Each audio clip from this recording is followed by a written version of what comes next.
Hey y'all, it's Nancy the Handy Scandy here for Imagine. Thanks for joining me. We are going to be stamping with fireworks sprays today. It's something that I learned relatively recently and thought, well, let's give it a try. I love me some fireworks sprays, and I got the desert sand and the potter's clay just recently, and I thought that I would use that big old Barberton daisy stamp from Picket Studios along with these colors of fireworks sprays, and I decided to add the bamboo leaves and a little bit of the London fog.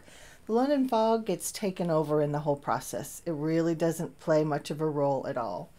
But I start out by just spraying the sprays right on my work surface, and then I'm just dipping the stamp into the spray. Now I will use my work surface as my stamping platform, if you will, because I'm just going, as you can see, just flipping it over there right on top of the surface, and then I bring my watercolor card directly to the stamp. Now you want to make sure that you hold that cardstock still. You don't want it to shift. So hold it firm and make sure that you rub all over the entire stamp, and then you lift. You can see I missed a little bit right there, but I'm not mad about it.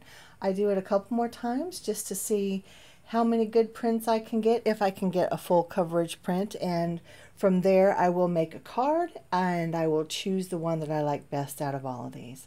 So again, the same thing, just using that ink that's on the work surface and taking my watercolor card directly to the stamp, holding it still, rubbing it down, and it's so pretty.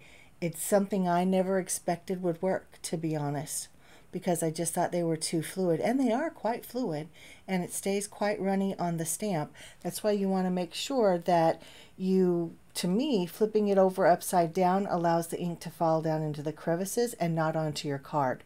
So you get a cleaner image versus a lot of liquid. And I'll show you what I mean when we get a little bit further on, when I have one that's just a little bit too juicy.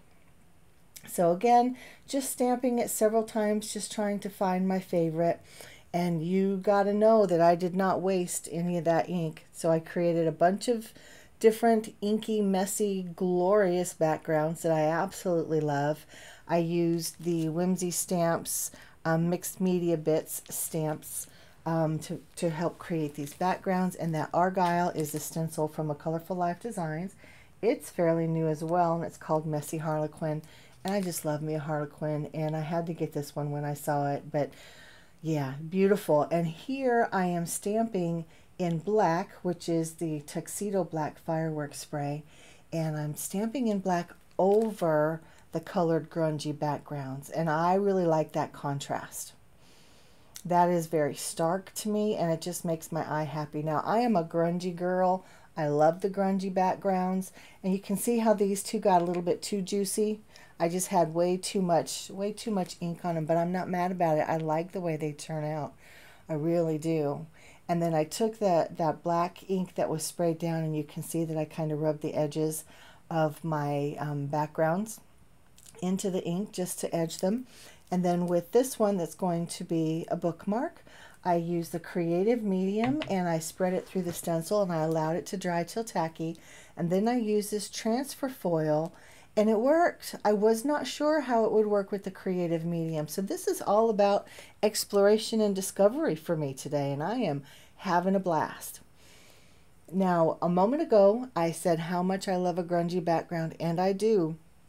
But for this shaker card, I decided to take the simple stamped image, not adding anything to that background, just taking it for that beautiful stamped image in the fireworks spray, and then add to that a little bit with other elements, but not adding to that stamped background. This is just allowing those fireworks sprays to shine and that image to shine on that white cardstock, and we're just taking it from there, and I think it's beautiful. Now I have taken a piece of scrap plastic that some of my stamps came in. It's like an acetate. I don't know, what is that our stamps come in, that our supplies come in? Is that an acetate? I don't know. Anyway, it's stamp packaging and I've trimmed it down, and I am making, it's essentially a 5.5 by 5.5 inch square card. And so I cut my packaging in half, and you can see that I just laid it down flat. I turned my card base upside down so that it's facing the plastic and the work surface. and I'm using my tear it tape to adhere it to the back of the card and trimming off any excess. So I have adhered 3 sides down. So I lay down my tape, I peel the release paper off, and then I make sure that I really burnish the plastic down into that tape. You don't want that coming loose. And as I trim off my corners, I don't like those little flaps. So this is probably a little overkill, a little extra, but I want those little flaps that are left there, I want those to be flat. I don't want there to be any chance for my shaker bits to come flying out.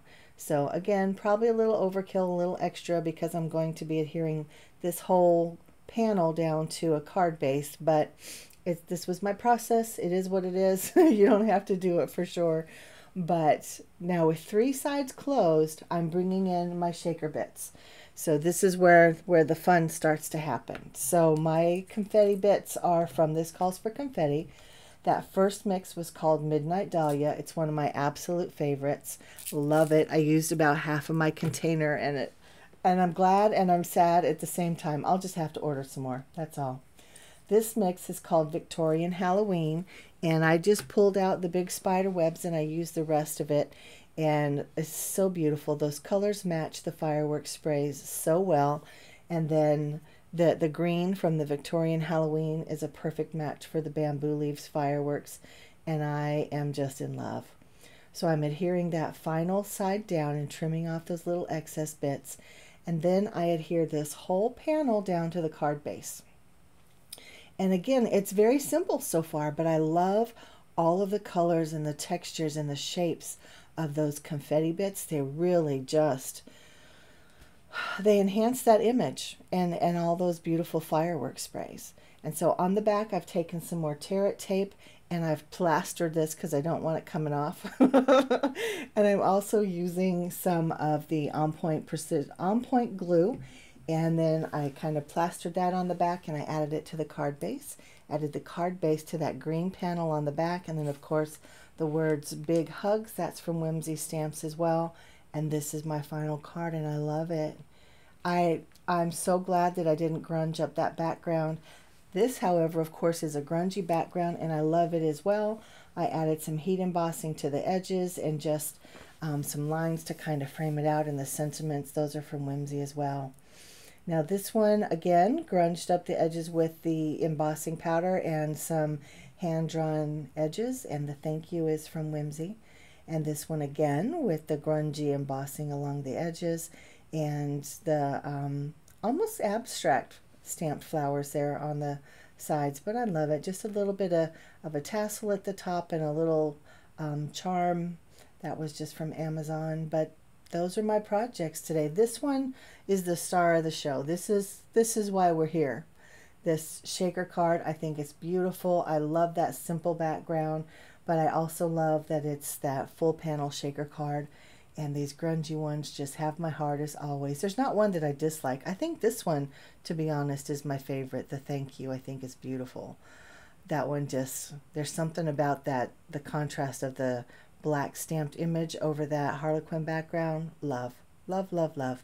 Y'all let me know if you have a favorite. Let me know if you've ever stamped with your fireworks sprays. Have you ever thought of that? Let me know what your outcome was as well. So lots of things to chat with me downstairs in the description box.